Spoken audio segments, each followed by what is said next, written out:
कि यहाँ पे काफ़ी हमारे जो यूनिट एलिमेंट्स हैं वो काफ़ी नॉन ट्रिवियल टाइप के यूनिट्स एलिमेंट्स डिस्कस करेंगे, तो उसको मैं एग्जांपल के जरिए इलस्ट्रेट करने की कोशिश करूँगा। Let's see, and in the same way we will see that बहुत सारे हमें निलपोटेंट एलिमेंट्स भी यहाँ पर अवेलेबल हैं। So first I will elaborate both concept with the help of an example, and then जो मेन रिजल्ट है उसको हम लोग देखेंगे। Okay, let's say if I take a polymer ring,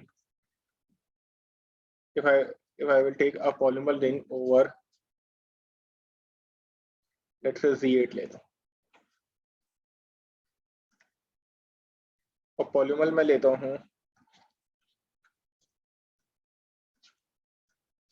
f of x is equal to 1 plus 2x, simple polynomial है।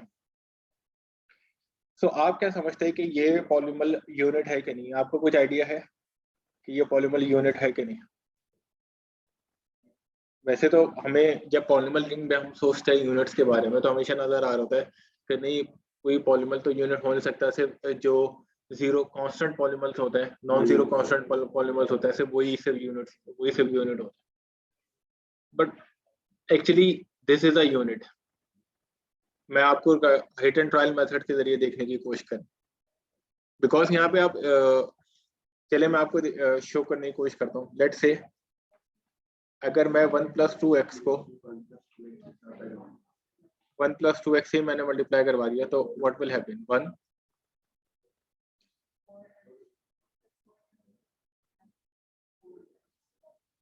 1 plus 4x plus 4x²। अच्छा, ये ज्यादा एग्जांपल इंटरेस्टिंग नहीं हो जाती जब मैं इसको चले z4x में ले लेता।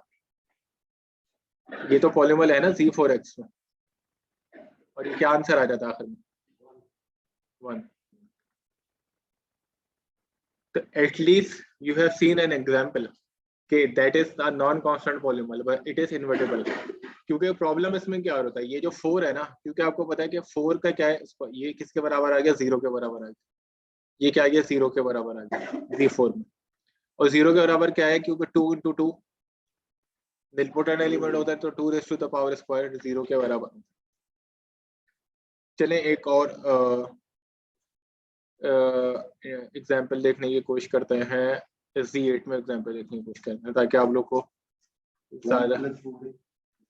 ज्यादा आइडिया कि थ्योरम क्या बनेगा। एक्चुअली मैं चाह रहा हूँ कि थ्योरम आप लोग उससे डिड्यूस करें।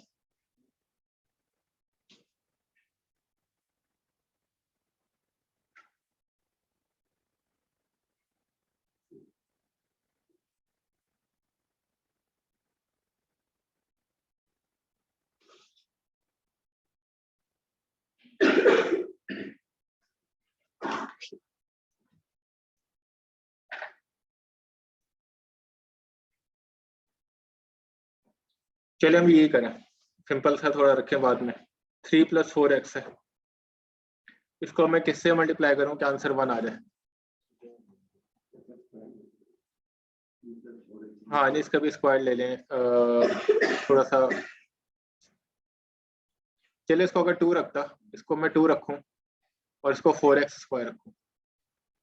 अब थोड़ी सी और कॉम्प्लिकेटेड कर लेते हैं, हिट एंड ट्रायल से देखने की कोशिश करें कि उसको 3 की जगह ना मैं क्या रखता हूँ, 5 3 5 चल मैं 1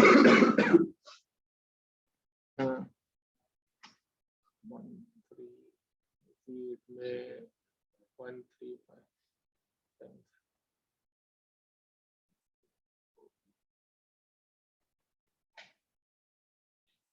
एक्चुअली हाँ 3। अच्छा, आप जब इसका इनवर्स कंस्ट्रक्ट करने की कोशिश करेंगे तो पहली मर्तबा आप, लेट से मैंने इसका इनवर्स आपने कंस्ट्रक्ट करने की कोशिश करी, तो नेक्स्ट तो आप 3 को किससे मल्टीप्लाई करेंगे?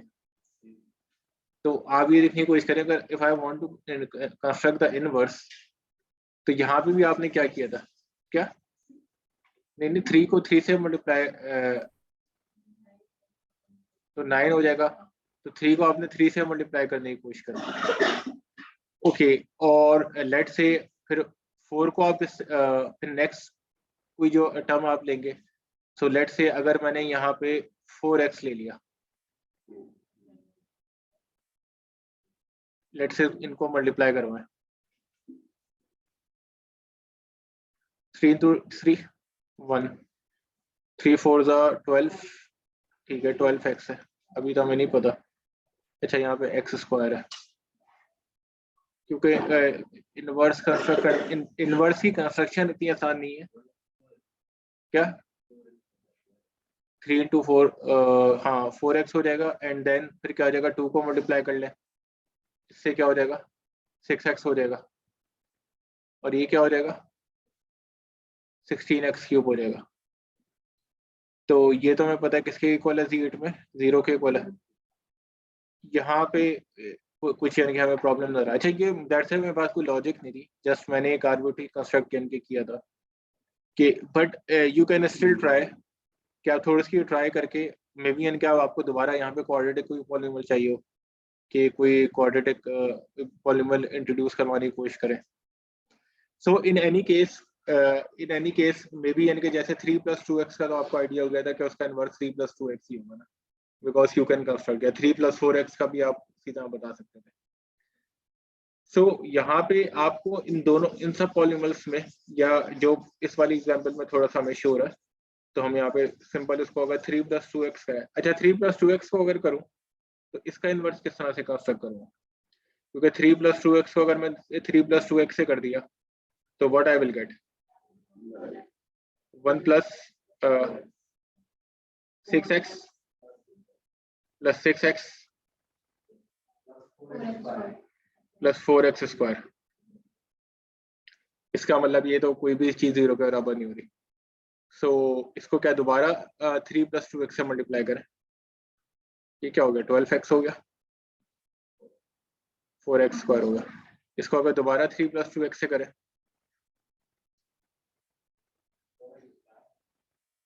सॉरी, फिर क्या आंसर आएगा,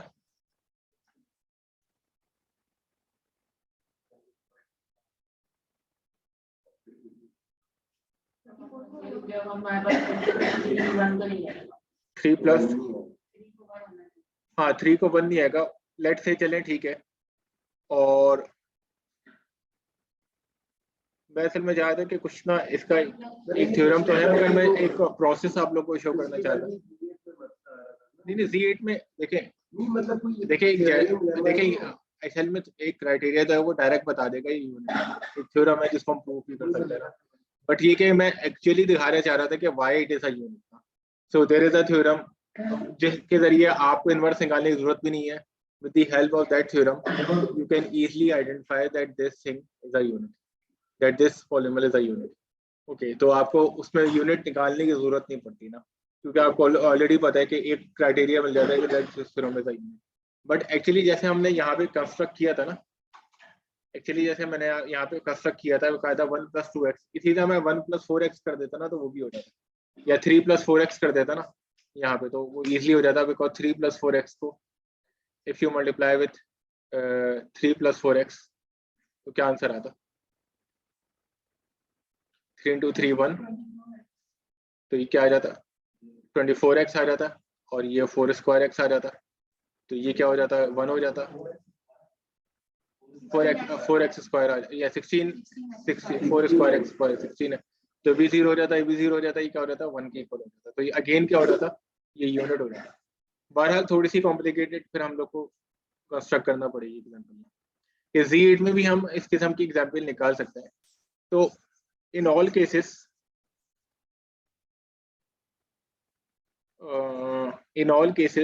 वन, सो इस वाले केस में भी जैसे हमने एग्जाम्पल निकाली कि जिसमें एक नॉन कांस्टेंट पॉलीनोमियल यूनिट था, एंड आल्सो इन Z4, सो आप कुछ डिड्यूस कर सकते हैं थ्योरम कि किस टाइप के पॉलीनोमियल्स होंगे, किस टाइप के पॉलीनोमियल्स होंगे कि जो यूनिट होंगे, इन दो एग्जांपल्स को देख के। ये एग्जांपल देखें,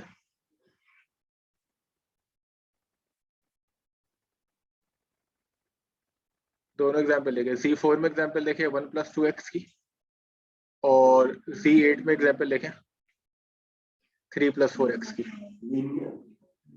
नहीं लीनियर के अलावा भी हो सकते हैं, चले मैंने आपको दे दिया Z8, कि कांस्टेंट टर्म क्या होगी?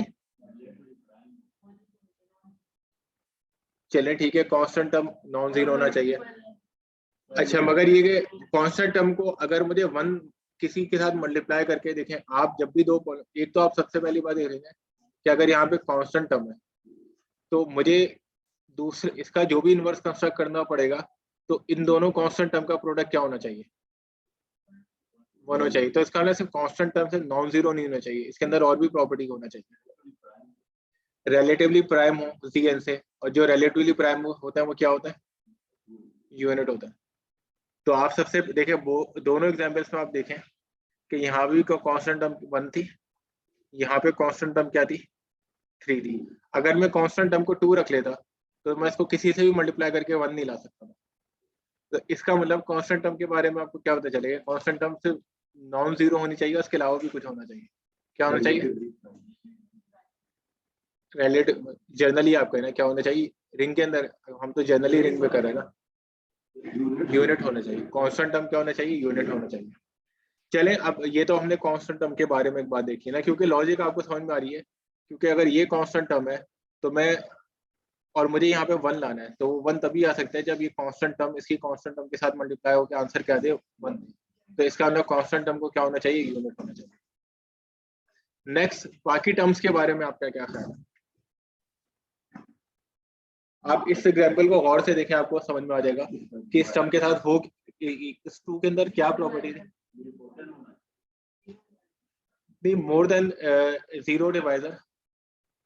आप चलें या देखें, असल में इसमें सिर्फ जीरो डिवाइजर नहीं था, जैसे 2 2 से हुआ, यहाँ पे भी तो ये बात है ना कि 4 4 से उसमें, जैसे यहाँ पे 2 2 से मल्टीप्लाई हुआ और फिर 2 का, दोनों जगह पे 2 का स्क्वायर इन्वॉल्व थे इनके ऊपर,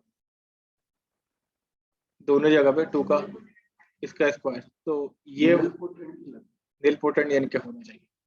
तो एक्चुअली जो थ्योरम है उसकी मैं फॉर्मल स्टेटमेंट यहाँ पे लिख दे रहा हूँ कि that in a if you are working in a polynomial ring over an arbitrary ring, then those elements are units such that their constant term is a unit and all other terms should be nilpotent elements.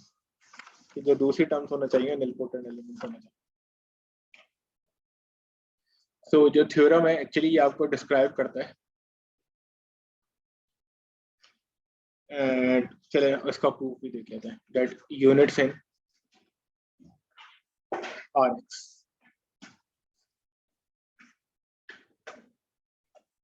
Okay, so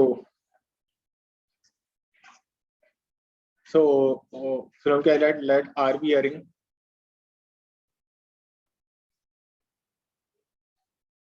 So an element f of R of x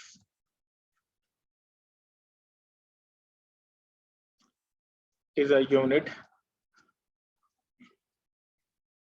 if and only if condition क्या है that constant term क्या होना चाहिए? A naught is a unit of R।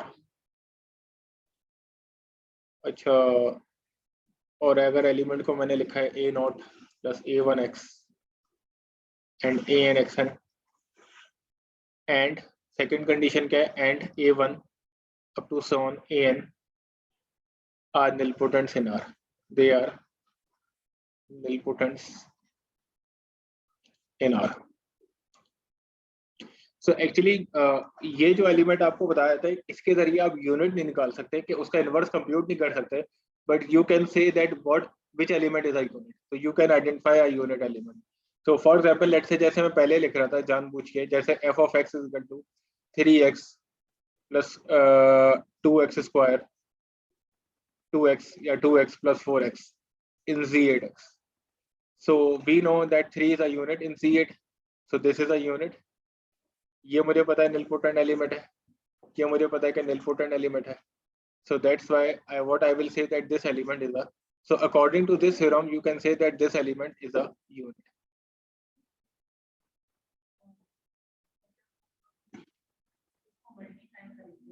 अब वही मैं कह रहा हूँ ना, इसका जो इनवर्स है वो एक डिफरेंट चीज है कि व्हाट इज द इनवर्स। तो ये थ्योरम आपको ये आइडेंटिफाई करके बता देता है कि ये यूनिट होगा। अब इसका इनवर्स क्या होगा, that is a different story.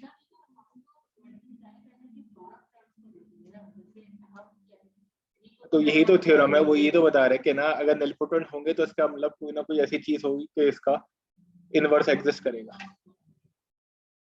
तो जाहिर सी बात है, मैं उसका प्रूफ जब आप देखेंगे इसके, चले इसके एक जो एक ये वाला प्रूफ है शो करने की कोशिश करूंगा, और एक इसका बाकायदा कंस्ट्रक्टिव प्रूफ भी है कि जिसमें बाकायदा जनरल वो एक ना इस इनवर्स का कंस्ट्रक्ट कर सकता है। तो मैं कोशिश करूंगा कि चले, तो वो जाहिर सी बात है कि थ्योरम का प्रूफ ही है ना कि अगर इफ एंड ओनली इफ के साथ कंडीशन है, इफ एंड ओनली इफ के साथ ये कंडीशन है कि अगर ये कंडीशन ट्रू होगी तभी वो निलपोटेंट यूनिट एलिमेंट होगा। तो that's why this is a very powerful theorem कि now without finding the inverse you can say that element is a unit, that polymer is a unit or not, because with the help of the coefficients you can identify कि वो unit होगा कि नहीं। तो that's why ये आप, तो इसका मतलब आप रिंग्स के पॉलीमर रिंग्स के यूनिट्स के बारे में डायरेक्टली बता सकते हैं। आपको उसका हर एक एलिमेंट का आपको इनवर्स कंप्यूट करने की जरूरत नहीं है।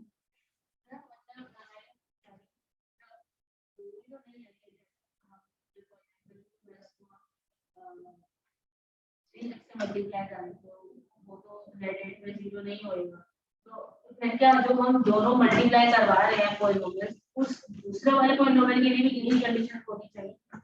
अब सब क्वेश्चन रिपीट करेगा, मैं आपको ये कह रही है एक मिनट नहीं, वेट पहले मैं उनका क्वेश्चन सुनो फिर बात करें।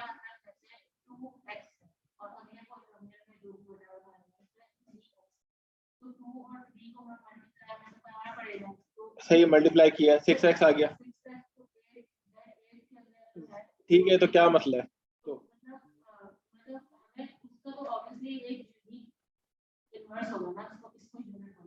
नहीं, तो हर एक एलिमेंट यूनिट थोड़ी होगा। यहाँ पे भी Z8X में भी हर एक एलिमेंट तो यूनिट नहीं होगा, जो एलिमेंट ये कंडीशन सेटिस्फाई करेगा वो यूनिट होगा। जैसे आपने 2x की बात करी, 2x की कांस्टेंट टर्म क्या है, 0 है, तो ये एलिमेंट यूनिट नहीं होगा। मुझे तो ये चीज समझ नहीं है कि जैसे 3 + 2 + 4 है, ये हमें पता है कंडीशन के वो यूनिट है, 1 इम्पोर्टेंट। हाँ, अब जिस दूसरे पॉलिनोमियल से मल्टीप्लाई करवा रहा हूँ, ठीक है, सपोज वो भी यूनिट निलपोटेंट होगा, तो जब उनका प्रोडक्ट होगा नहीं तो जरूरी थोड़ी है। देखिए बात ये है कि हर उसका आपका क्वेश्चन ये है कि आप उसका इनवर्स क्या होगा। अब आपको ये तो पता चलेगा कि ये यूनिट है, ये क्वेश्चन अपनी जगह पे हो सकता है कि जैसे ये एलिमेंट मैंने कह दिया कि ये यूनिट है, अब आप ये बात कह सकते हैं what is the inverse of this element. Okay, you can say वो एक actually they are two different problems. First you need to identify that this is a unit and then you have to find out its inverse। तो ये theorem, why this theorem is so powerful, because ये theorem नहीं होता है और आपने किसी element को देखना होता है कि यूनिट है कि नहीं, then you have to find out another polynomial such that उसको उससे मल्टीप्लाई करवाएं तो आंसर बना है। But why this theorem is powerful, just with the help of the coefficients you can identify okay this element is a unit। तो अगर मैं अब आपको Z8 में कोई एलिमेंट दूं और उसका काउंट आप चेक करें कि यूनिट है कि नहीं, तो आप ये काम नहीं करेंगे कि उसका आप इनवर्स कंप्यूट करने की कोशिश करेंगे। With the help of the coefficients you will say okay this element is a unit. So that's why ये थ्योरम पावरफुल है। तो अब आप Z8 के यूनिट्स एलिमेंट्स भी कंप्यूट करने की कोशिश कर सकते हैं इस थ्योरम की हेल्प से, क्योंकि आपने पता है कि यूनिट एलिमेंट यूनिट्स की, क्योंकि लिमिटेड यूनिट्स है, लिमिटेड निलपोटेंट एलिमेंट्स हैं, तो जो बनेंगे उन्हीं से इनके बनेंगे। कि मैं आपसे बताऊं कि भाई ऐसे क्वाड्रेटिक पॉलीमर निकालें जो यूनिट्स हो, तो आप निकाल सकते हैं, क्योंकि अब आपने सारे पॉसिबल कॉम्बिनेशन बनाने पड़ेंगे कोस्ट को, क्योंकि अगर कांस्टेंट में आपने सारे यूनिट्स रखने हैं और क्या कहते हैं जो बाकी जो टर्म्स है उसमें निलपोटेंट एलिमेंट्स आपने प्लग करना है।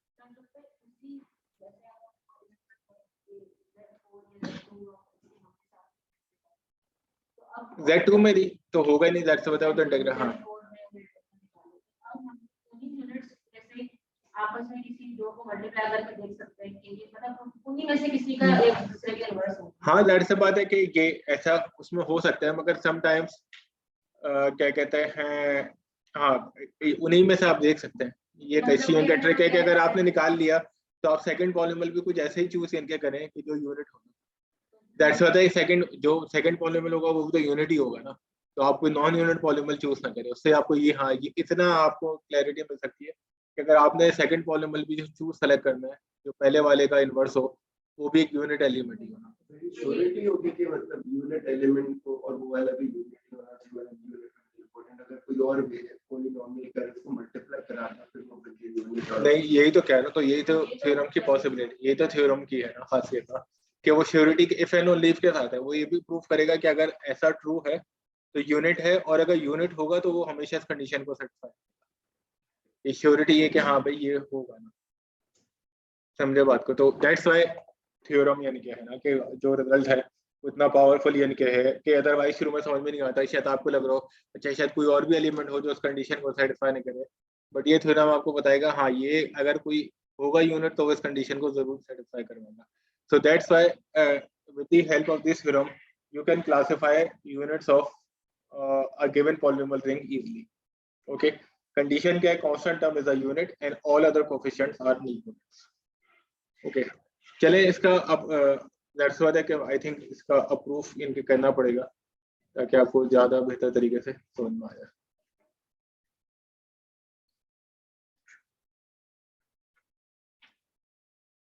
Okay, before the proof I think एक छोटा सा रिजल्ट है दैट, इसको आप लेमा कह लें, इसको मैं यहाँ पे प्रूफ कर देता हूँ दैट इफ यू हैव एक यूनिट एलिमेंट है आर में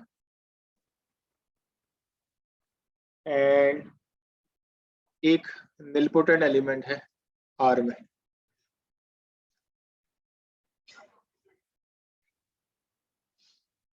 या मैं कह रहा हूँ चलो वन यूनिट है या यूनिटी है आर में और ए है, तो 1 प्लस ए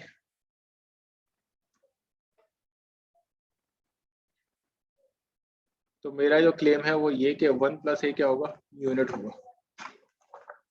कि ए अगर निलपोटेंट एलिमेंट है,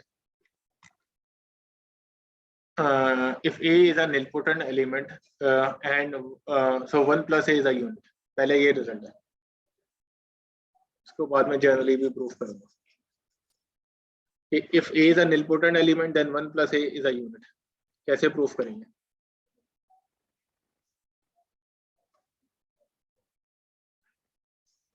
आप क्या समझते हैं कि इसका एक ट्रिक मैंने दी थी कुछ लास्ट क्लास में कि मुझे अगर 1 प्लस ए को मुझे यूनिट प्रूफ करना है तो इसका मतलब कि 1 प्लस ए को, अच्छा ए अगर निलपोटेंट है तो इसका मतलब कि ए की पावर कोई ना कोई एन क्या होगी, 0 के बराबर होगी। अच्छा 1 प्लस ए को मुझे यूनिट प्रूफ करना है तो मुझे किस तरह यूनिट प्रूफ करना पड़ेगा, इसका मतलब कि 1 प्लस इसको किसी में एलिमेंट से मल्टीप्लाई करूँ आंसर क्या आ जाए 1 के बराबर है। ओके, एनी गेस क्या होगा वो एलिमेंट,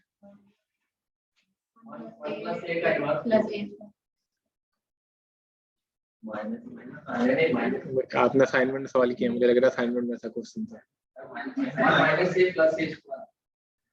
क्या, हाँ माइनस आएगा, माइनस ए ऑल्टरनेटिव साइन आएंगे ना, तो यू कैन चेक बिकॉज यहाँ पे 1 को 1 से मल्टीप्लाई कराएंगे, तो जब ए को यहाँ से मल्टीप्लाई करेंगे तो ऐसे होगा कि या 1 को आपने अगर ए से कर दिया फिर A1 से होगा तो यहाँ पे प्लस ए आ जाएगा, तो इसी तरह ऐसे साइन चलते चलेंगे माइनस प्लस के साइन ना, और आखिर में क्या आ जाएगा an इन्वॉल्व यहाँ पे हो जाएगा, और यहाँ पे क्या आ जाएगा वो 0 के इक्वल आ जाएगा an, और ये सब कैंसिल हो जाएंगे। यस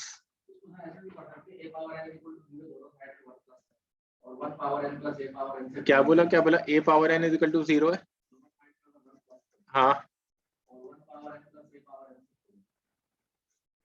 1 पावर, हाँ तो 1 प्लस आपने क्या बोला 1 प्लस,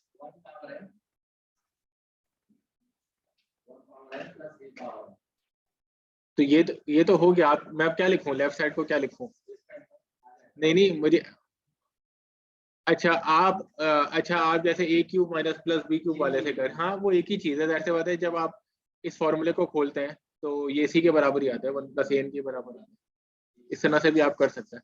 तो बहरहाल इससे हमारा रिजल्ट प्रूफ हो गया। अच्छा इस रिजल्ट को थोड़ा सा हम जनरलाइज कर सकते हैं, एक्चुअली ये रिजल्ट जो लेमा ही मुझे चाहिए होगा बीच में जगह पे ना, तो दैट्स व्हाई मैं यहाँ पे कर रहा हूँ कि अगर ए यूनिट है, यू यूनिट है और ए निलपोटेंट है तो अगर आप निलपोटेंट यूनिट को निलपोटेंट से ऐड करेंगे तो ये भी क्या हो जाएगा, यूनिट हो जाएगा।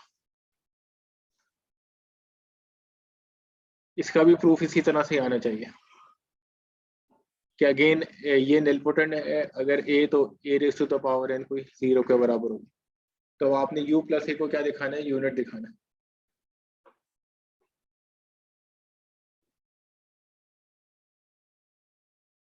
तो u प्लस ए को मैं किससे मल्टीप्लाई करूं,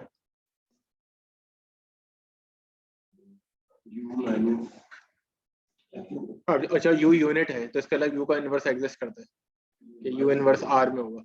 तो इसी फॉर्मूले में आप क्या काम कर सकते हैं, जैसे यहाँ ये तो आपको पहले जैसे 1 की जगह आपने क्या कर दिया, u इनवर्स कर दिया, ये बात आप लोगों की सेम है क्योंकि u इंटू यू इनवर्स 1 के बराबर हो जाएगा। अब नेक्स्ट a के साथ, अब जैसे नेक्स्ट टर्म हमारे पास क्या होती थी, माइनस a होती थी, तो a के साथ मैं u की कौन सी पावर लगाऊं, आ जाएगा समझ में आपको, a के साथ मैं u की कौन सी पावर लगाऊं,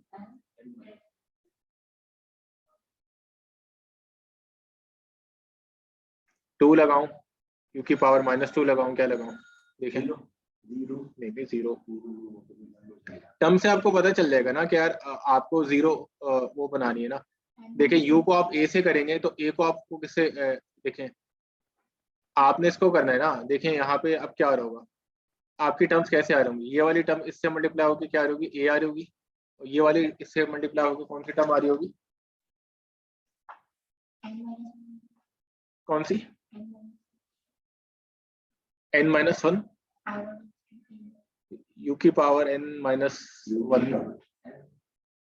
अच्छा -2 ट्राई करें, u की पावर -2 ट्राई करें, देखें क्या आता है। देखें आप जब u को इससे करेंगे तो क्या आएगा, पावर -1 आ जाएगी और a इंटू यू इनवर्स आ जाएगी ना। तो इन द सेम वे आपने u की पावर्स को इंक्रीज करना है, -n तक इसे इंक्रीज करना है, अप टू 7 जो जाएगा ये -n तक जाएगा और a raise to the power n-1 तक जाएगा, क्योंकि जब आप इसमें ऐड करेंगे तो -n+1 आ जाएगा। तो यू कैन चेक योरसेल्फ कि आप इसका इनवर्स कब तक करके कर सकते हैं, not an issue. Okay so in this way तो एक्चुअली जो रिजल्ट होता है वो ये कि if you add a unit with a nilpotent element then you will get a unit element. Okay, now back to the proof, जो हमारा असल proof था। Okay, now in the first part what we are assuming that जो ज़्यादा interesting चीज that this a naught, तो हमारी assumption क्या है, that this a naught is a unit, that this a naught is a unit and a1 up to an these are nilpotents. And what we need to prove, we need to prove that the polynomial, we need to prove, और वो हमारा जो claim है वो क्या है, that the polynomial, this polynomial which is equal to a naught plus a1x up to so on anx is a unit, ये हमारा claim है nilpotents। ओके अब इसके लिए फॉर दिस पर्पस अब हम लोग को क्या करना पड़ेगी, एक कंस्ट्रक्शन करना है। अच्छा अगेन एक बात तो, अच्छा ये जो, अच्छा ये जो लेमा जो करवाया ना इसके जरिए करने की कोशिश करना। अच्छा ये बात बताएं कि अगर सबसे पहले ये ऑब्जर्व करें कि अगर a1 निलपोटेंट है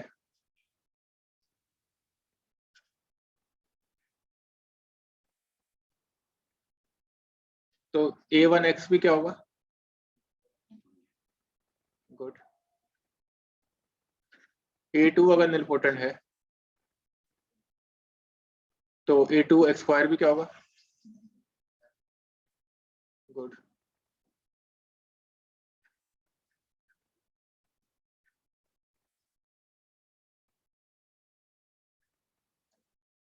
हो गया क्या प्रूफ के नहीं, या भी मुझे बताना पड़ेगा, यानी कि इस साइड एक साइड का इम्प्लीकेशन जो लेमा के जरिए हमने किया। हमारी assumption क्या है कि ए नॉट यूनिट है और ये सारे टर्म क्या निलपोटेंट्स है, और हमने लेमा क्या प्रूफ किया कि यूनिट को निलपोटेंट के साथ ऐड करें तो क्या होता है। अब तो आप बता दें।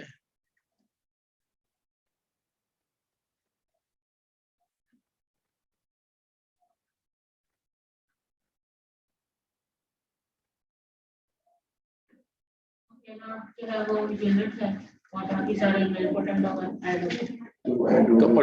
तो ऑटोमेटिकली ये हुआ है कि हमें पता है कि ए नॉट यूनिट है और A1X क्या है, निलपोटेंट है।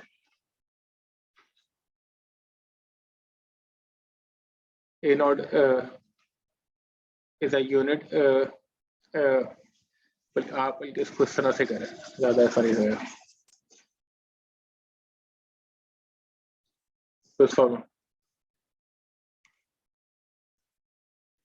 हमें पता है कि A नॉट यूनिट है और A1X क्या है, निलपोटेंट है। तो लेमा क्या बताएगा मुझे, लेमा ये बताएगा कि यूनिट प्लस निलपोटेंट क्या होता है, यूनिट होता है। अब मुझे पता है ये यूनिट है और A2X स्क्वायर क्या है, निलपोटेंट, और मुझे पता है A2X स्क्वायर क्या है, निलपोटेंट है। तो अगेन मैं लेमा को इस्तेमाल करूंगा, कि यूनिट प्लस निलपोटेंट क्या हो जाएगा, कि असल में उसी लेमा को मैं बार बार आइटरेटिवली यूज करूँ। तो अगेन मैं लेमा को यूज करूंगा, तो मुझे क्या मिल जाएगा कि इस यूनिट का से इस यूनिट का और इसका निलपोटेंट का जो सम क्या हो जाएगा, यूनिट हो जाएगा। तो फिर नेक्स्ट स्टेप में वही हो जाएगा कि मुझे पता है कि A3X³ क्या है, यूनिट है, सॉरी निलपोटेंट है। एंड अप टू सॉन जैसे ही आप इस प्रोसेस को देखते रहेंगे तो इन द एंड इंडक्टिवली आपको क्या मिल जाएगा, ANXN क्या हो जाएगा, निलपोटेंट हो जाएगा, सॉरी यूनिट हो जाएगा। तो ये वाला तो इतना मेरे ख्याल से आप लोग को कोई प्रॉब्लम नहीं करी है ये वाली साइड में, कि आपने जब ये प्रूफ किया कि भाई ये कि जब यूनिट और निलपोटेंट होगा फिर तो आपको इनके मिल ही जाएगा। और अब थोड़ा सा आप इसका प्रूफ भी जाहिर सी बात है कि इस चीज़ को जाहिर से इसका यूनिट कंस्ट्रक्ट करने की कोशिश कर सकते हैं, बिकॉज आपको यहाँ पे पता है कि U+A का यूनिट इनवर्स क्या है, वो ये चीज़ है। तो आप इस चीज़ को यूज़ करते हुए पहले आप ये काम कर सकते हैं कि क्योंकि आपने जब इसको यूनिट प्रूफ करना था तो आपने 1+A का या U+A का आपने यूनिट निकाला था। तो इसी तरह आपने भी अगर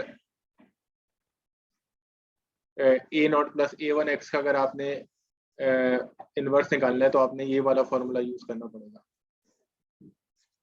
फिर इसी तरह आपने जब इसका निकालना है,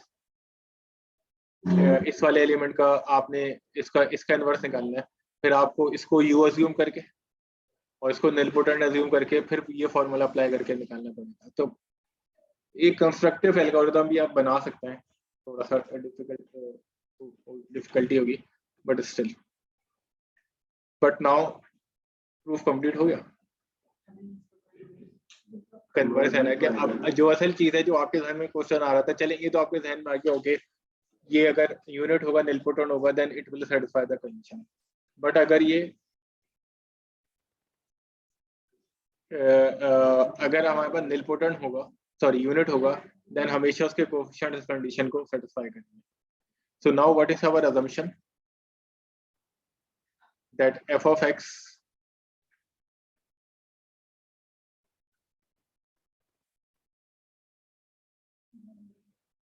is a unit, और मेरा क्लेम क्या है that A0 क्या है, A0 is a unit and A1 up to Cn are nilpotents in R.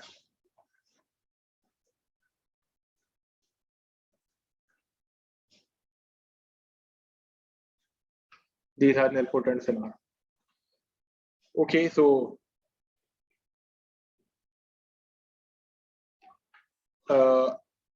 इसके यानी कि समझ लें कि ये वाला जो प्रूफ है ये थोड़ा सा इजी है इनके लॉजिकली इनके है, मगर ये मुझे पसंद नहीं है। जो पसंद वाला है मैं आपसे ग्रुप में इनके शेयर इनके तब भी मैं ये वाला प्रूफ उसको करवा दूँ। दूसरा वाला है उसका थोड़ा सा उसको अंडरस्टैंड करना पड़ता है, कंस्ट्रक्टिव है, मगर उसमें एक्चुअली आपको नजर आ रहा होता है कि क्यों ये यूनिट है वो बाकी, और बाकायदा वो A1 AN के निलपोटेंट्स एलिमेंट कंस्ट्रक्ट हो रहे होते हैं, और उसको चले मैं इलस्ट्रेट भी करके बता दूंगा। बट फॉर दिस पार्ट हम लोग को क्या करना पड़ता है कि हम for all prime ideals of R quotient ring construct करते हैं। ओके, फॉर ईच, इनके ये हर एक के लिए कंडीशन है, फॉर ईच प्राइम आइडियल, इनके for each prime ideal of R, P of R, we know that R of P is an integral domain,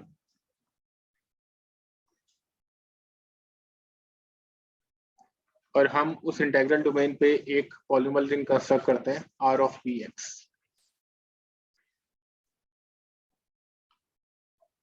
okay, हम इस इंटेग्रल डोमेन पे पॉलीनोमियल रिंग कंस्ट्रक्ट करते हैं R of P। Now in this case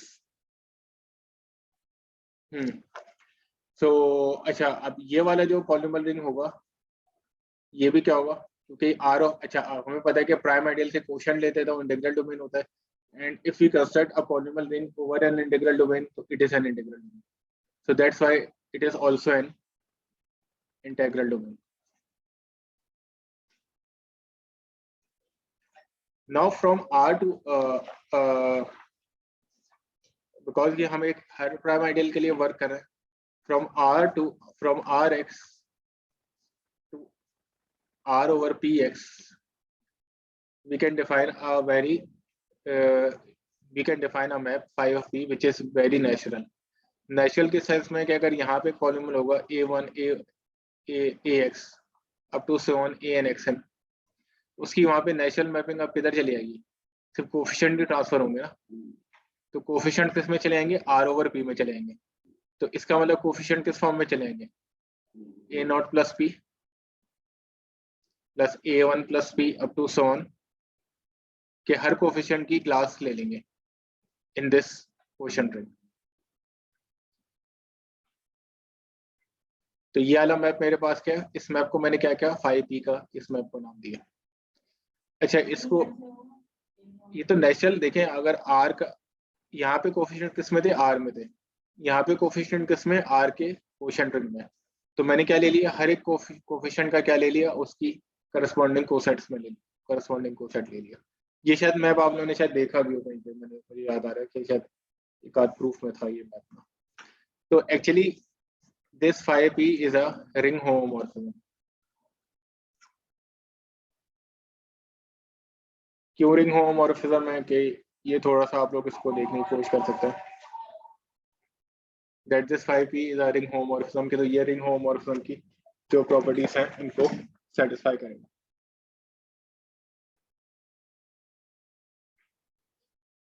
okay, now अब अगर देखें अच्छा हमने f को क्या अज्यूम किया हुआ था, अब मैं f की इमेज की बात करता हूँ। लेट्स से मैंने f को क्या अज्यूम किया हुआ था, f मेरे पास क्या है, यूनिट है, f is a unit. So what can say about the image of f?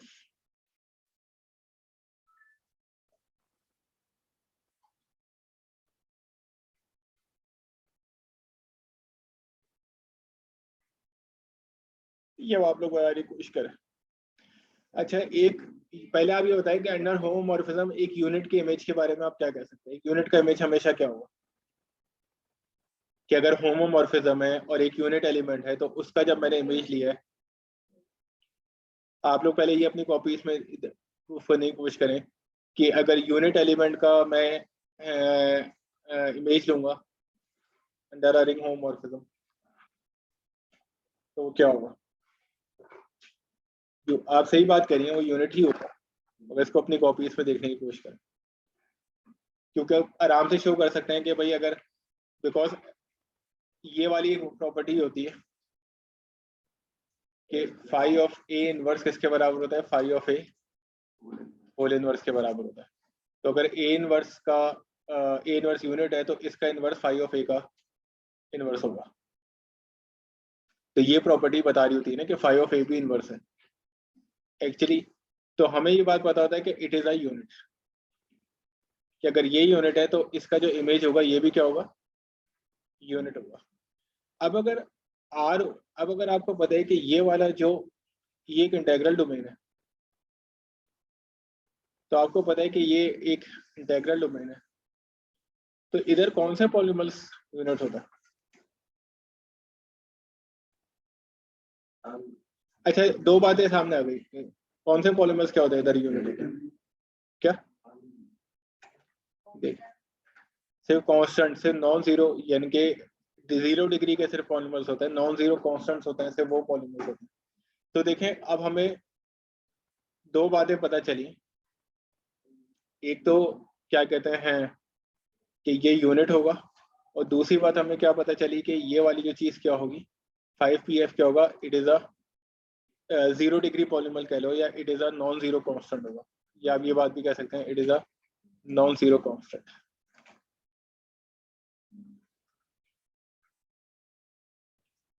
सो दो बातें, ये it is a non zero constant होगा। Okay, so now try to deduce that कि यूनिट है तो यूनिट होने की कंडीशन ये क्या सेटिस्फाई करेगा, ये 5pf किसके बराबर आ जाएगा?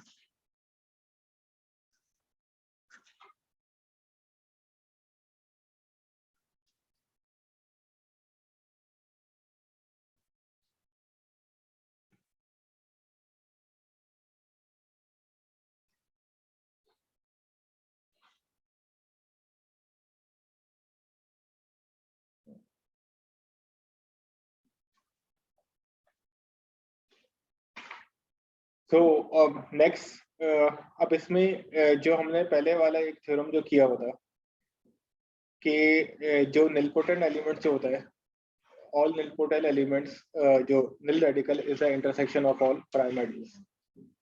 अच्छा, और नेक्स्ट थिंग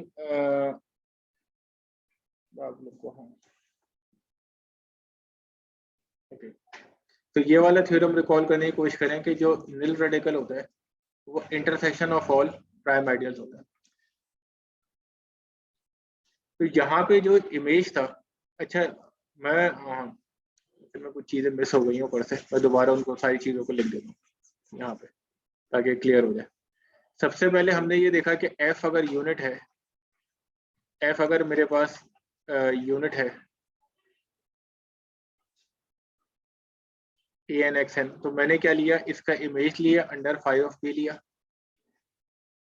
जो क्या आ गया, a0 प्लस p आ गया, जो यूजुअली किसके बराबर होता है, a0 plus p, a1 plus p x up to so on an plus p xn, इसके बराबर होगा। ठीक है, और इसके बारे में मुझे दो इन्फॉर्मेशन पता है कि ये यूनिट भी है, और यूनिट होने की वजह से ये नॉन जीरो कांस्टेंट है। अच्छा, नॉन जीरो कांस्टेंट है तो इसका मतलब कि ये वाली टर्म भी क्या हो जाएगी, जीरो के बराबर हो जाएगी, ये वाली टर्म भी जीरो के बराबर होगी, सिर्फ ये वाली टर्म जीरो के बराबर नहीं होगी। तो ये वाली टर्म जीरो के बराबर होगी, तो इसका मतलब कि a1p किससे बिलोंग करेगा, p से बिलोंग कर गया, और anp भी किससे बिलोंग कर गया, p से बिलोंग कर गया, and here p is an arbitrary। तो इसका मतलब ये कि a1 हर एक प्राइम से बिलोंग कर रहा है, because this condition true for any prime ideal. So this condition true, so this condition is true for all prime ideals. This condition is true for all prime ideals. So if this condition is true for all prime ideals, so it implies that कि जो a1 है it is sitting in the intersection of all prime ideals, because a1 इसका मतलब तमाम prime ideals से belong कर रहा है, and an is sitting in the intersection of all prime ideals, और intersection all prime ideals उसके बराबर होता है nil radical के बराबर होता है। तो इसका मतलब ये सारे के सारे A1 up to so on an क्या हो गए, they are nilpotents। ओके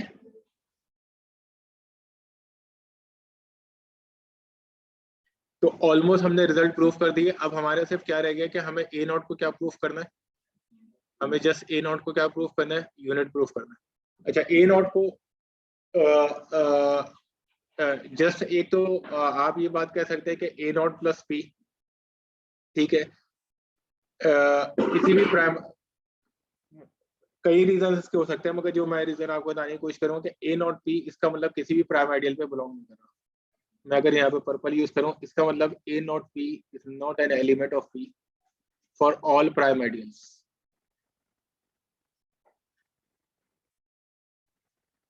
अच्छा जितने मैक्सिमल आइडियल्स होते हैं वो प्राइम भी होते हैं, तो इसका मतलब ए नॉट पी किसी मैक्सिमल आइडियल में बिलोंग नहीं कर रहा। तो अगर एक चीज किसी मैक्सिमल आइडियल में बिलोंग नहीं करे तो इसका मतलब वो यूनियन ऑफ मैक्सिमल आइडियल्स में नहीं आ रहा, और यूनियन ऑफ मैक्सिमल आइडियल्स किनको कवर कर रहा होता है, नॉन यूनिट्स को कवर कर रहा होता है। तो मैं यहाँ पे जस्ट ये बात करना चाहूंगा, it's mean that A not is not in the union of, क्योंकि अगर किसी प्राइम में नहीं है तो इसका मतलब किसी मैक्सिमल में नहीं है, it's not in the union of. चल मैं ये पेजेस काफी आगे पीछे होगा तो इसको मुझे लिखने में प्रॉब्लम आ रहा है। Maximal ideals, union of maximal ideals क्या होता है, नॉन यूनिट्स ऑफ आर होता है। सॉरी इसका मतलब कि A naughts non units of R में बिलोंग नहीं कर रहा, तो इसका मतलब ए नॉट क्या हो जाएगा, इतना यूनिट हो जाएगा। मैं थोड़ा सा ये चीजें आगे पीछे हो गई तो इनको मैं एक्सप्लेन कर देता हूँ कि हमने कैसे स्टार्ट किया था। So we just started in this way that what we assume that this is our assumption that this polymer is a unit, and what is my claim that इसका अगर यूनिट होगा तो कांस्टेंट टर्म यूनिट होगी और बाकी जो terms क्या होंगे निलपोटेंट होंगी। For this purpose what I did that for every prime ideal P, first I defined the quotient ring R over P, and then I have defined the polymer ring R over P. Then we defined, थोड़ा सा भी एक और भी चीज करवाऊंगा, थोड़ा सा भी। Then we defined a map from the polymer ring to this polymer ring, and the map is defined in very natural way because here polymers, here the coefficients are sitting in R, and here the coefficients are sitting in R over P. So map मैंने इस तरह से define कराया था। So just हमने देखा था that after defining, so map is defined in this way, जो मैंने शेड्यूल पर पे डिफाइन करवाया था। So this map actually is a ring homomorphism, कि अगर यहाँ से लेके यहाँ तक एक मैप जा रहा था कि एक मैप फॉर एफ के तो रिंग होमोमॉर्फिज्म था। Then what we have seen कि अगर ये यूनिट हुआ तो ये यूनिट भी होगा, and since we are working here we are working in R over P, तो आर ओवर पी में सिर्फ जो नॉन कांस्टेंट टर्म से होता है वही यूनिट होता है। तो पहले तो हमें पता चला कि ये यूनिट है, क्योंकि जो ये यूनिट है तो यूनिट का जो इमेज होता है वो भी यूनिट होता है, और यूनिट वही होंगे आर ओवर पी में जो क्या होंगे, नॉन कांस्टेंट पॉलिनोमियल होंगे। सिर्फ non constant non zero polymer, constant non zero polymer होंगे। यूनिट का मतलब ये है कि 5pf क्या होना चाहिए, कांस्टेंट नॉन जीरो पॉलीमर होना चाहिए। तो फॉर दिस पर्पस जो कांस्टेंट टर्म होना चाहिए वो नॉन जीरो होना चाहिए, और बाकी जितनी टर्म्स का होना चाहिए जीरो होना चाहिए। It's mean that all other terms are sitting in P for any prime ideal P.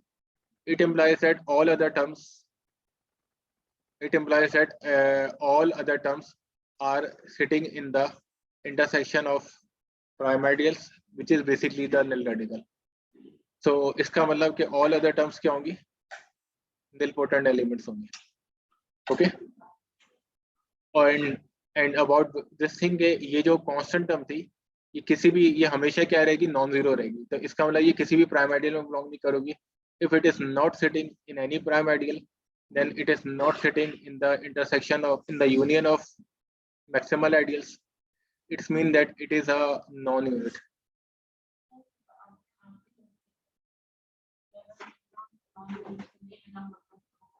Unit हो जाएगा अपन, या तो ये नॉन यूनिट बिलोंग नहीं करेगा तो क्या हो जाएगा? अगर ए नॉन यूनिट से बिलोंग नहीं करेगा तो फिर क्या हो जाएगा? यूनिट होगा। ओके, तो आखिरी इम्प्लीकेशन यही है। तो असल में वो पेजेस आगे पीछे हो गए थे तो थोड़ी सी इसमें हो गए, तो आप लोग इसको देखिएगा। अच्छा नेक्स्ट, तो ये थ्योरम प्रूफ हो गया। नेक्स्ट जो मैं थोड़ी सी चीज आपको बताना चाहता हूँ वो ये कि मैं वैसे ही बहुत सारे पेजेस सेट कर देता हूँ, नहीं चले।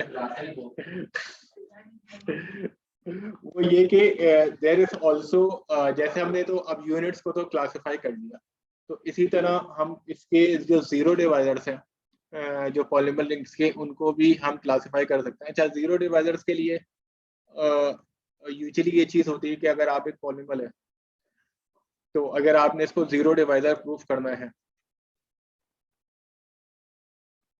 तो इट्स मीन दैट आप एक और पॉलीमर निकालने की कोशिश करेंगे कि जिससे इसके साथ इसका प्रोडक्ट क्या हो, सॉरी ये पॉलीमर है, जिसके साथ इसका प्रोडक्ट क्या हो जाए, जीरो के इक्वल यानी कि हो जाए, तो यानी कि जीरो के बराबर हो जाए। बट ये जो लेमा है या जो प्रूफ है वो इस बात की कहता है कि एक्चुअली अगर something is a zero divisor, let's say आपको ये लगता है कि जैसे 2 प्लस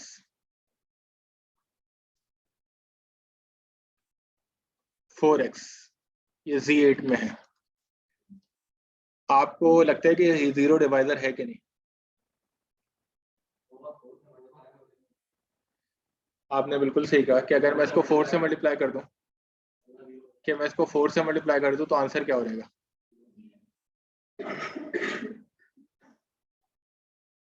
ये 8 आ जाएगा, जीरो के बराबर हो जाएगा। तो इसका मतलब आपने आइडेंटिफाई कर लिया। तो हर zero, for every zero divisor there exists an element in the ring such that if you multiply an element with f of x with element with the polynomial, तो आंसर क्या आ जाएगा? जीरो के बराबर आ जाएगा।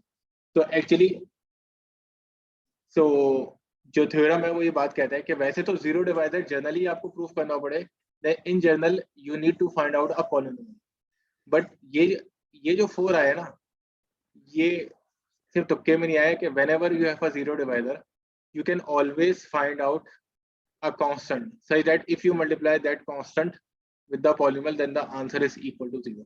आपकी कोई से भी यानी कि आप केस यानी के ले लें रिंग में तो आपको नजर आ रहे होंगे।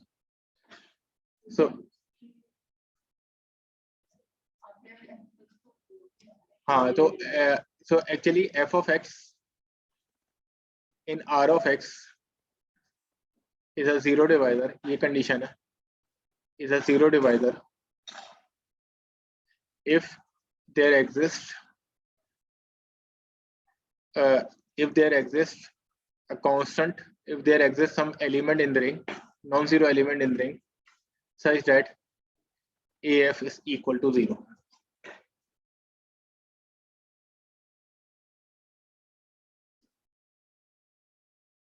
ओके, और इसको आइडेंटिफाई करना कोई मुश्किल नहीं इनके काम इनके लिए, such that AF is equal to 0। So for any polynomial which is a zero divisor you can always find, तो इसका ना जीरो डिवाइजर को क्लासिफाई करना बड़ा इजी है। किसी भी पॉलीनोमियल को आपने चेक करना है कि वो जीरो डिवाइजर है कि नहीं, उसको आप क्या करें, कांस्टेंट से मल्टीप्लाई करते चलेंगे। तो अगर किसी कांस्टेंट पे आंसर 0 आ गया तो वो जीरो डिवाइजर होगा। अच्छा, और इसके अलावा कोई जीरो, और अगर नहीं आया तो जीरो डिवाइजर नहीं भी होगा। देखें, अगर आ गया तो जीरो डिवाइजर तो होना बात है, अगर नहीं आया तो इसका नाम वो जीरो डिवाइजर नहीं है, क्योंकि ये इफ एंड ओनली इफ के साथ कंडीशन है। This condition is with if and only कि वो कभी जीरो डिवाइजर होगा कि सम पॉलीनोमियल इज कि अगर वो किसी कांस्टेंट के साथ मल्टीप्लाई होकर जीरो होगा। अच्छा, इसमें देखें ये इम्प्लीकेशन तो बहुत इजी है कि देखें अगर AF 0 के बराबर होगा तो इसका मतलब दो elements non zero elements multiply होकर जीरो आंसर दे रहा है, तो इसका मतलब F तो जीरो डिवाइजर हो गई होगा। जो फॉरवर्ड इम्प्लीकेशन है वो भी इतनी कोई मुश्किल नहीं है इनके लिए। क्योंकि जस्ट फॉरवर्ड इम्प्लीकेशन के लिए आप ये देखें कि अगर अगर पॉलिनॉमियल ये है an(xn) to so on a1x plus a0 कि अगर ये 0 डिवाइजर है,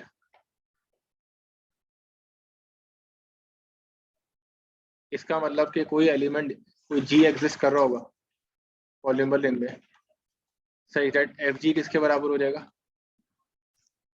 0 के बराबर हो जाएगा। नाउ इन दिस केस अगर इस पॉलिनॉमियल को मैं ले लूं, थोड़ा सा इमरान तो इस पॉलिनॉमियल को मैं ले लूं bm xm ले लूं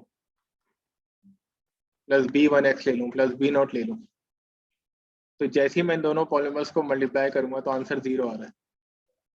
अब जब मैं इन दोनों पॉलिनॉमियल्स को मल्टीप्लाई करूंगा तो देखिए मल्टीप्लिकेशन के बाद टर्म्स किस तरह से बनती है कि पहले an bm xm plus m आ जाएगा,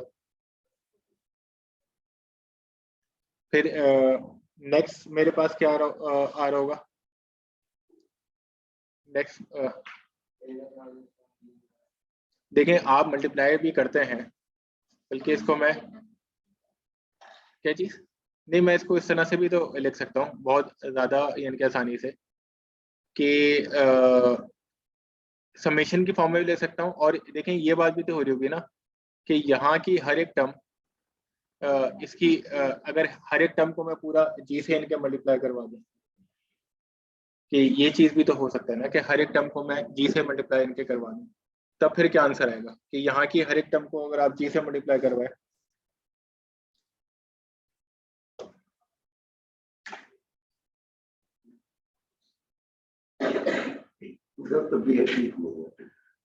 चले उसमें चले आप एक काम करें, इन दोनों पॉलिमर्स को मल्टीप्लाई करवा के कुछ कंडीशन निकालने की कोशिश करें, इन दोनों पॉलिमर्स को आप लोग मल्टीप्लाई करवाएं और कुछ कंडीशन निकालने की कोशिश करें, कोई टर्म निकालने की कोशिश करें।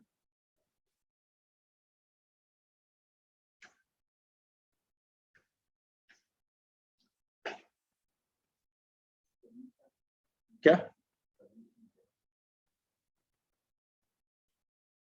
सबमिशन क्या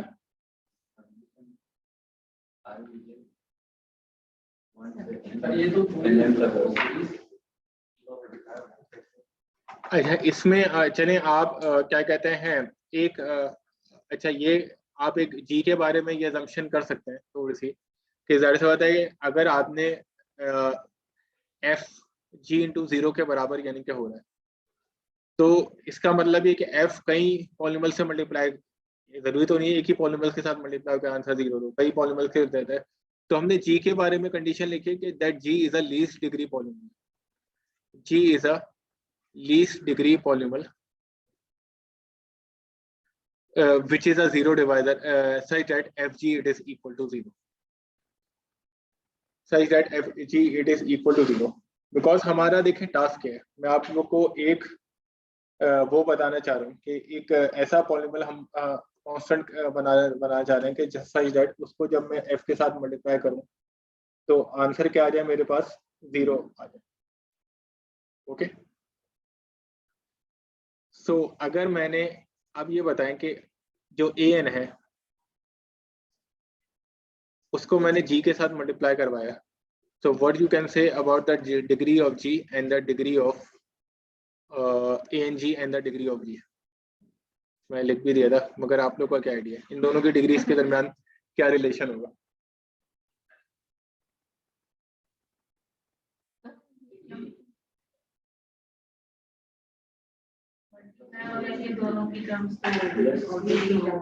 नहीं देखिए अगर आप क्योंकि जब आपने f को g से मल्टीप्लाई करवा रहे थे तो इसका मतलब a n भी तो g से मल्टीप्लाई करवाने के बाद ये जो कांस्टेंट है g से मल्टीप्लाई करवाने के बाद लेस यानी क्या होगी, तो लेस होने के कंडीशन क्या है क्योंकि जब ये दो जब a n b m से मल्टीप्लाई होगा तो आंसर क्या आएगा, जब a n b m से मल्टीप्लाई होगा तो आंसर 0 आएगा ना, क्योंकि एफ जी का प्रोडक्ट क्या था, अगर एफ जी का प्रोडक्ट 0 के बराबर था तो इसका मतलब ये कि ए एन बी एम क्या होगा 0 के बराबर होगा, तो इसका मतलब ए एन को जब जी से मल्टीप्लाई कराएंगे तो इन दोनों की डिग्री क्या हो जाएगी, क्या कहते हैं, इसकी जो डिग्री हो जाएगी वो इससे कम यानी कि हो जाएगी। सो नेक्स्ट, फिर अब ये चीज आपको समझ में आई कि that degree of N is less than the degree of G. अच्छा, अब ये बताएं कि ए एन जी को जब मैं मल्टीप्लाई करवाऊंगा एफ से तो आंसर क्या होगा?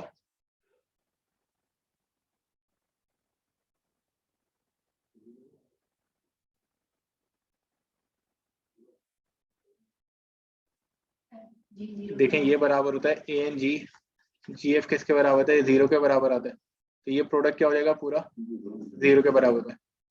आप बताएं कि ए एन जी का प्रोडक्ट भी एफ से 0 के बराबर है और जी इज द लीस्ट डिग्री पॉलीमल जो ये वाली कंडीशन को सेटिस्फाई कर रहा है।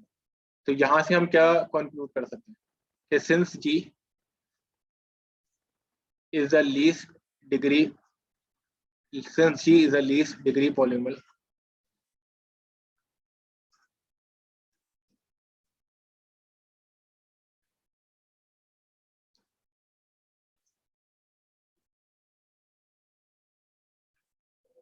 such that G is the least degree polymer such that Fg it is equal to 0।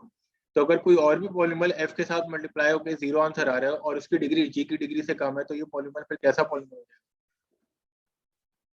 ठीक है, we are assuming that G is the least degree polymer which is satisfying this condition.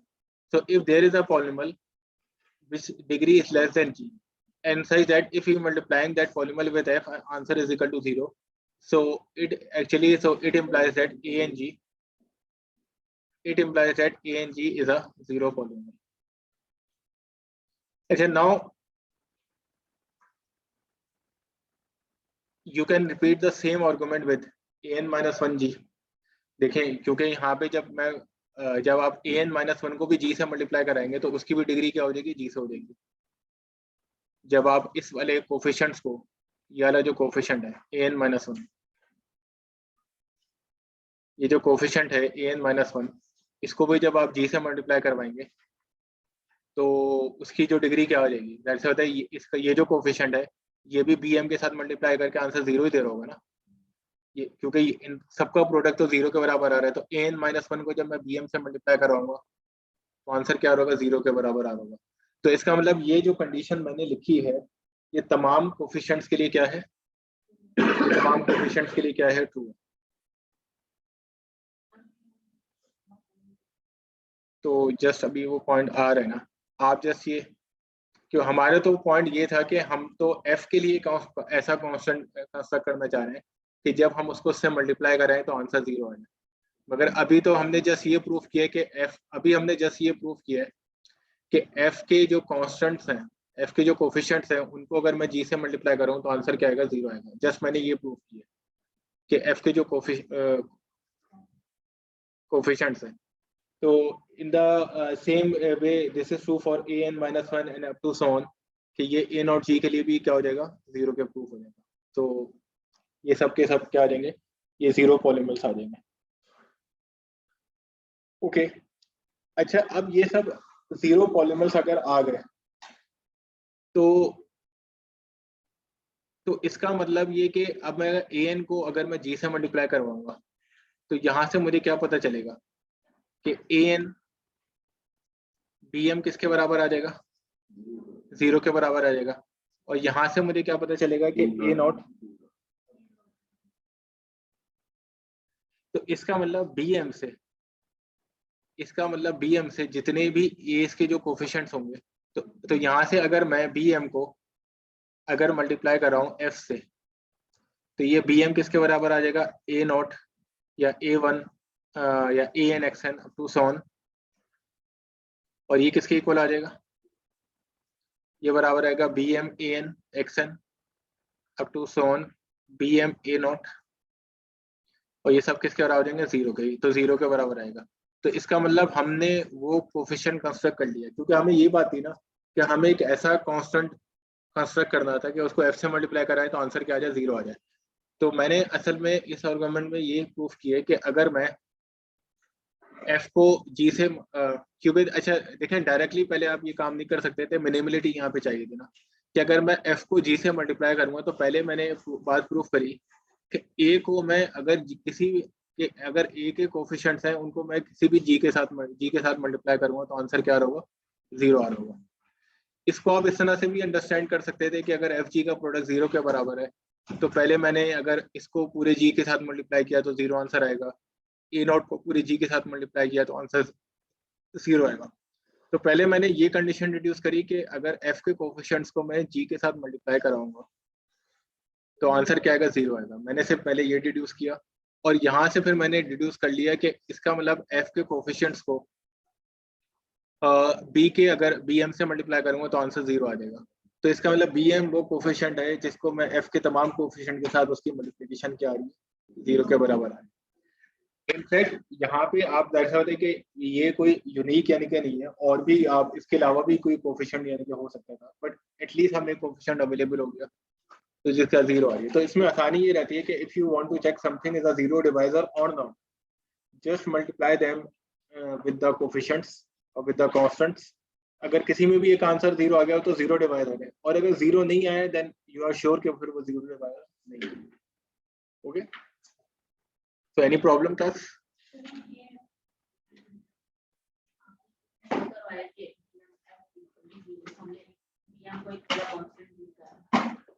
हम लोगों ने ऊपर भी देखा था कि fg = 0 और हमने उसको लीस्ट डिग्री पॉलिनोमियल था। इसका मतलब हम ये कह सकते हैं कि g ऊपर असल में 0 है। नहीं, g तो 0 के बराबर नहीं है, मगर a देखें g कॉन्स्ट नहीं, देखिए मतलब ये कि 0 जी नॉन जी का कांस्टेंट होना जरूरी नहीं है। जाहिर सी बात है जब आप किसी को 0 डिवाइजर प्रूफ करती है तो जरूर थोड़ी है कि वो एक ही एलिमेंट के साथ मिलकर आंसर 0 दे देता है। भाई एक पॉलीमल देखें, एक पॉलीमल है वो किसी पॉलीमल के साथ भी प्रोडक्ट लेके आंसर 0 दे सकता है। एक पॉलीमल है इनके, इसका मतलब मैं जी को मैं ये अज्यूम नहीं कर सकते कि इन जनरल मुझे जी को पॉलीमल ही अज्यूम करना पड़ेगा, क्योंकि जब मैं ये बात कहता हूँ कि एक एलिमेंट 0 डिवाइजर है, इसका मतलब वो किसी और एलिमेंट के साथ एक पॉलीमल अगर 0 डिवाइजर है, इट्स मीन कि इन जनरल वो एक पॉलीमल के साथ मल्टीप्लाई होकर आंसर क्या देगा, 0 आंसर देगा। तो जी को मैं अज्यूम नहीं कर सकता कि जी कांस्टेंट है, यानी कि स्टिल ऐसा भी हो सकता है कि एक पॉलीमल किसी पॉलीमल के साथ मल्टीप्लाई होकर 0 डिवाइजर बने, मगर उस पॉलीमल एफ के लिए कोई कांस्टेंट जरूर ऐसा एग्जिस्ट कर रहा होगा कि ए एफ की मल्टीप्लिकेशन भी क्या होगी, 0 के इक्वल होगी।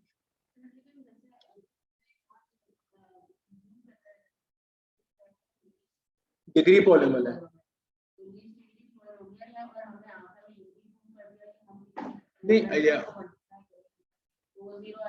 नहीं, अच्छा लीस्ट डिग्री जब मैं जाहिर सी बात है कि अब जाहिर सी बात है कि जब लीस्ट डिग्री पॉलीमल की बात करूंगा तो उसमें जाहिर सी है मैं डिग्री 1 उन सब की बात नहीं करूंगा कि डिग्री 1 डिग्री 2 0 डिग्री पॉलीमल की बात नहीं कर रहा।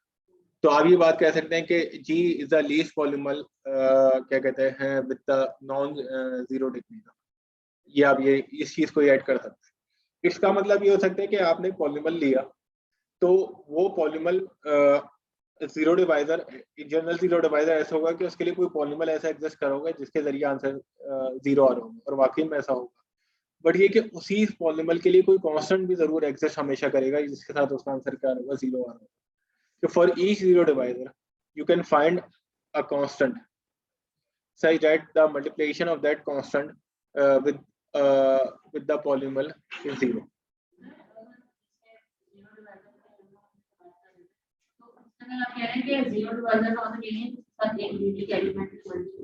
यूनिक मैंने यूनिक एलिमेंट कहाँ पे लिखा है? एक से ज्यादा भी हो सकता है, इवन जो कांस्टेंट भी हो सकते हैं वो एक से ज्यादा हो सकता है। हमेशा का यानी कि जाहिर सी बात है कि देखें हमेशा का मतलब ये कि जब थ्योरम प्रूफ हो गया तो हमेशा ही होगा कि जब कभी भी आप 0 डिवाइजर्स को फाइंड आउट करने की कोशिश करोगे तो आप कोशिश करेंगे कि उसको कांस्टेंट्स फाइंड आउट करने की कोशिश करेंगे जिसके साथ उसकी मल्टीप्लिकेशन क्या हो जाए, 0 है। तो वो यही तो थ्योरम बता रहे हैं कि ऐसा हमेशा होगा कि हर 0 डिवाइजर के लिए। देखें if and only if condition है जी, आप जा सकते हैं बिल्कुल। तो वो यही तो बात बता रहे हैं जो मैंने थ्योरम यहाँ पे लिखा था कि whenever you have a 0 divisor, so you can always find out a constant such that its multiplication with f is equal to 0. अब इसके जीरो डिवाइजर होने की कंडीशन क्या होती है कि कोई और पॉलीमर ऐसा एग्जिस्ट करेगा कि सच दैट कि उसके साथ उसकी मल्टीप्लिकेशन जीरो हो जाएगी। तो ये बात कह रहे हैं कि अगर कोई पॉलीमर एग्जिस्ट करेगा सच दैट उसकी एफ के साथ मल्टीप्लिकेशन जीरो के बराबर होगी, तो हम ये प्रूव कर सकते हैं कि इसका मतलब कोई कांस्टेंट भी ऐसा एग्जिस्ट करेगा कि एफ के मल्टीप्लिकेशन क्या हो जाएगी, जीरो के बराबर हो जाएगी। सर जी सर मुझे जो मसला हो रहा है वो आपका जो आखिरी स्टेटमेंट है जिसमें आपने बोला कि A नॉट G B 0 होगा, वो कैसे आया? ये इसी को हो गया ना, ये चेक होगा। अच्छा अच्छा अच्छा अच्छा, ये आप ले जाए ना रूम में ही, फिर मैं दे देता हूँ, अपने पास ही रखें। अच्छा आप मिसबा आपने क्या, देखिए ये हमने इसी चीज को रिपीट किया है कि पहले मैंने देखिए क्या काम किया था। मैं इसको ना ग्रीन से, देखिए इनिशियली मैंने ये काम किया था कि एफ एक पॉलीमर ले लिया था इन दिस वे, ओके, और I am assuming that this is a zero divisor. It's mean that there exist some polymer G such that Fg it is equal to 0, और उस पॉलीमर को मैंने किसके बराबर ले लिया, Bm xn up to so on B1 xn B1, okay सही। अच्छा अब अगर मैं इन दोनों पॉलीमर्स को मल्टीप्लाई करवाऊंगा, हाँ तो पॉलीमर्स को जब मैं F और G को मल्टीप्लाई करवाऊंगा तो यू कैन सी कि Fg को जब मैं मल्टीप्लाई करवाऊंगा तो इनके कोफिशिएंट किस टाइप के होंगे, AI BG के टाइप के होंगे। तो right. So now what is my point कि अगर मैं an को, इस an को अगर मैं पूरे G से मल्टीप्लाई करवाऊंगा तो देखें अगर Fg का प्रोडक्ट जीरो के बराबर था तो इसका मतलब ये कि an bn का जो प्रोडक्ट होगा वो क्या होगा, जीरो होगा। इन जनरल an bm का भी प्रोडक्ट क्या होगा, जीरो होगा। जीरो होगा। तो जैसे ही मैं an को bm से मल्टीप्लाई करवाऊंगा तो an को bm से मल्टीप्लाई, सिर्फ an को अगर मैं पूरे g के साथ मल्टीप्लाई कराऊँ तो इसका अलग an को इस पूरे के साथ मल्टीप्लाई कराऊंगा तो इस पॉलीमर की जो डिग्री होगी an g की, वो g की डिग्री से क्या हो जाएगी, कम होगी। ओके ये बात है। अच्छा जी को मैंने अज्यूम किया था it is the least degree polynomial, it is the least degree polynomial जो कंडीशन सेटिस्फाई कर रहा है। हाँ नेक्स्ट में मैंने शो कर दिया कि ए एन जी को जब मैं एफ से मल्टीप्लाई करूंगा तो आंसर क्या आएगा, जीरो के इक्वल आएगा। राइट। तो now a n G f is equal to n G को अगर मैं एफ से मल्टीप्लाई करूंगा तो आंसर क्या आ रहा है, जीरो आ रहा है। And the degree of n G is less than the degree of G, and G is the least degree polynomial such that Fg it is equal to 0. तो इसका so it's mean that एक minute wait G is the least degree polynomial which is satisfying this condition. It's mean that A and G किसके equal आ जाएगा, zero के equal आ जाएगा। Now we will repeat the same argument with an minus 1 या a not के साथ भी कर सकते हैं। देखिए अच्छा। जब आप a नॉट को भी लेट से जब आप a नॉट को भी bm के साथ मल्टीप्लाई करेंगे तो आंसर क्या होगा, जीरो होगा ना, क्योंकि इन दोनों का प्रोडक्ट तो जीरो के बराबर है। देखिए तमाम कोफिशिएंट्स का म्यूचुअल प्रोडक्ट तो जीरो के बराबर है ना, क्योंकि पॉलीमर्स का प्रोडक्ट जीरो के बराबर है। तो a नॉट bm के बराबर होगा, जीरो के बराबर होगा। अगेन मैं ये आर्गुमेंट रिपीट करूंगा कि a नॉट g की डिग्री होगी वो डिग्री से लेस होगी, फिर अगेन a नॉट g का प्रोडक्ट f के साथ होगा, जीरो के बराबर होगा। म्यूटेबिलिटी ऑफ g को यूज करते हुए a नॉट भी g की किसके बराबर आ जाएगा, जीरो के बराबर आ जाएगा। तो इसका मतलब एक्चुअली व्हाट आई प्रूव के मैंने ये जनरली प्रूव किया है कि ai के जो कोफिशिएंट्स हैं उनको जैसे ही मैं g के साथ मल्टीप्लाई करूंगा तो आंसर क्या आएगा, जीरो के बराबर है, जीरो। अब इसका मतलब ये कि AI को मैं G के जो G का जो लीडिंग कोफिशिएंट था BM था उसके साथ मल्टीप्लाई करूंगा तो आंसर क्या आएगा, जीरो आएगा। देखिए जीरो के बराबर है तो इसका ना ANG BM भी क्या होगा, जीरो के बराबर आएगा। तो from here I deduce this condition कि BM AI इसके तमाम कोफिशिएंट के साथ ऐड मल्टीप्लाई होकर क्या आंसर दे रहा है, जीरो आंसर। तो अगर मैं BM if I multiply BM with any coefficients, so actually I deduce this result that if I multiply BM with any coefficient of f, then the answer it is equal to 0. तो अगर B M F के हर coefficient के साथ answer 0 दे रहे हैं तो B M F क्या हो जाएगा? 0. 0 के बराबर हो जाएगा. And we are looking for this b m, so we are looking for a constant such that its multiplication with f should be equal to 0. अच्छा, थैंक यू. यहाँ पे ये तो हमारा यही तो क्लेम था, ये हमारा ये तो क्लेम था कि for any zero divisor there exist a constant such that the multiplication of that constant with f is equal to 0.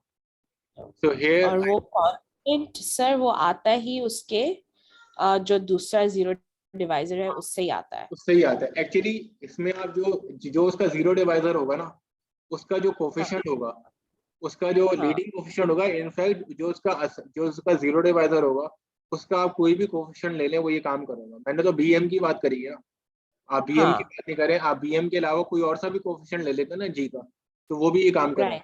देखिए यहाँ पे तो हमने बीएम लिखा हुआ है ना, आप यहाँ से ये कंडीशन तो डिड्यूस कर सकती थी कि आप किसी भी एआई को आप bm-1 से मल्टीप्लाई करें तब भी आंसर 0 आएगा. तो पॉइंट है कि जो भी f का जीरो डिवाइजर होगा ना, जो f का जीरो डिवाइजर होगा सबसे कम डिग्री का, तो उसका कोई भी कोफिशिएंट आप सेलेक्ट करेंगे ना, तो वो हमारा रिक्वायर्ड कोफिशिएंट हो जाएगा. ओके, सेट है. Okay, thank you so much sir. Okay, thank you.